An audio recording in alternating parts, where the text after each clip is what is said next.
¿Tú? Ay, celebraste así. Espera, verás. Vamos,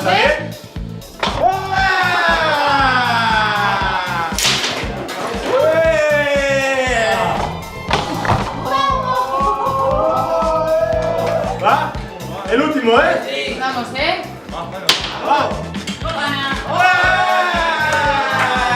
Que los chicos vivan una gran experiencia de la mano del Valencia Club de Fútbol, de la mano de la Fundación, y que haya salido todo como ha salido, la verdad que es una satisfacción enorme. Yo creo que este campus ayuda a ver a la gente que el deporte no tiene barreras y es algo muy importante para los niños, para que disfruten del deporte y sobre todo para que disfruten del club, del Valencia, de las instalaciones. Creo que tanto para nosotros como para ellos poder compartir este momento es importante. Es un evento que el club le gusta hacer, es bueno participar de estas situaciones porque hace contento a mucha gente que a lo mejor no está tan cerca de nosotros y bueno, es lo fundamental, que ellos estén contentos es un trabajo y un deber cumplido.